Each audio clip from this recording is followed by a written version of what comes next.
Hey, what's going on, guys? Just wanted to check in with you. We're doing another vlog today, and today I actually put out a tweet where I was asking parents, like, how do you feel? What is your mindset? What are you thinking about during this corona situation? So, I figured I'd answer the questions that I actually asked just because I think it's important to share. With being a business owner, things change so rapidly, so quickly because you're the boss, you're the worker, you do some of everything, right?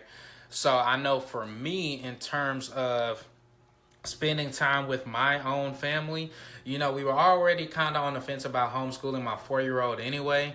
We already had the 2-year-old here. So it hasn't been too much of an adjustment just because, if the 4-year-old was sick, since I can work from home, we take her out of school for a whole week so that she could get better before sending her back. So here are some of the questions. I wrote them down that I want to answer in response to my own tweet. So, question one was, how is your mental health? The mental, emotional, spiritual, physical health. Right now, during the coronavirus, I would say my physical health, I'm not quite sure because I'm used to going to the gym 4 or 5 times a week, probably running at least once a week, lifting very heavy in a CrossFit type of workout and methodology. So, since the gyms have been closed and I don't have a barbell and a home gym yet, I've just been able to just do things at home. I've been doing this 10,000 kettlebell swing workout. So basically, you're doing 500 kettlebell swings a day with some type of movement, like goblet squats, push-ups, things like that in between.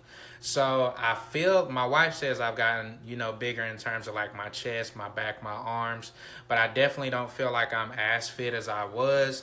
In terms of my mental health, I feel good. Emotionally, I feel good. Spiritually, I feel awesome. So I don't think it's really hampered me. Of course, I would love to be able to go to church, be able to go see my small group, see my teenagers, be able to go visit my grandparents because I love my grandparents, be able to go to the gym, but that's just not what it is right now. Next question, has it been a blessing or terrible? I think I just answered that. I think in terms of having the kids at home, it's been a blessing because, I think we get so caught up and used to sending our kids to school that you get in the habit of like, that's the school's job, right? And even though I try not to take that mindset, it's been kind of eye-opening now that my kids are here. Like, I'm the one who has to teach my 4-year-old her counting, her math, her letters. Thankfully, she was already ahead of the curve, but like now my thought process is, how much further could she have been if I had kept her home for another year, or if I continue to work with her? Because I just taught her subtraction yesterday and she's already pretty much got it down packed. So how much further could I push her in addition to what the school system is doing? Has it been life-giving or draining? I think it's been life-giving.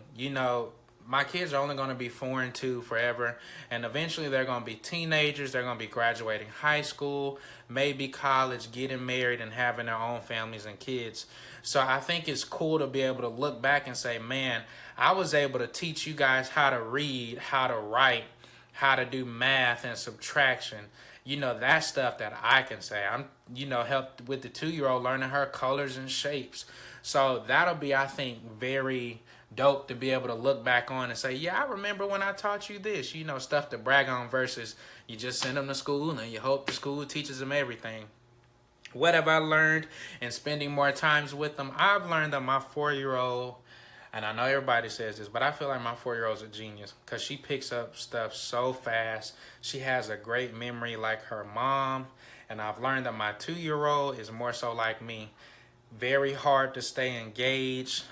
She checks out very easily. She has to be really interested, which is a little mix of me and my wife, in order for her to continue the task or whatever the case. She's the kind of free spirit. She wants to play and jump and, butt in with whatever the 4-year-old's learning, whereas my 4-year-old can sit down, she can focus, she's catching it. I'm like clockwork, right? What have I learned about myself? That I need to make sure that I continue to build my business in the way that works for me. You know, some people say, oh, I want to make $1 million. But I don't think everybody realizes what comes with you wanting to make $1 million. That requires so much. Even if you automate, have prices, and have employees, that's a certain lifestyle that I'm not sure that I really want to do. You know, I enjoy being able to wake up, fix my kids breakfast, or go out and play with them, or stop what I'm doing and have a dance break for 20 minutes and do the cha-cha slide and the Cupid shuffle, right? But I would say that, like, I've just learned that I really value family and they are important to me. So I don't ever want to get so caught up in my work and just work, work, work, work, work. Yeah, I'm making all that money, but I never spend time with my family and get to enjoy them and what it is that they bring to my life, because that's who you're working hard for. So I would definitely say that I've learned that that's just something that is a really, really strong core value and why for me.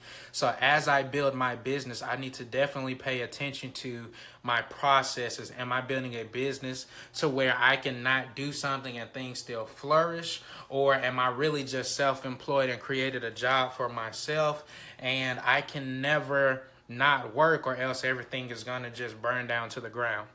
Last question. What can I take from this situation and implement going forward? I think just continuing to spend time with the kids, which is normal, but I think making sure that they're being challenged. You know, I don't think my 4-year-old was being challenged in pre-K. Matter of fact, I know she hasn't. So making sure when she comes home that I'm still pushing her, because just because she's in pre-K, what if she really has the intelligence of a first or a second grader? The school system is not built to push your child to that level. They're built to, hey, everybody's supposed to be at this baseline. If you're killing it, great. We don't have to spend as much time with you because you're super smart. If you're a little on the slow side, we got to do more work with you. But if you're hitting this guideline, you're good to go. But what if your child can do more? And I always want my kids to be their best, to push to their full potential, and go for it to the best of their ability. So those are things that I think I would implement and take going forward. It's been a fun journey so far. It's not been something terrible. If we could get out the house more, it would probably, add a different level to being fun and doing different things. But it is what it is right now. This is life during the coronavirus. So I hope you guys enjoyed this video. I hope that you were able to learn something about me and or get a different perspective on how to view the situation in terms of you and your kids. As always, make sure you follow us on social media at AYE_Cam Killing It. That's one word. Or at Kinley Accounting. Also, make sure you add us on YouTube. Hit the subscribe button at Cameron Williams.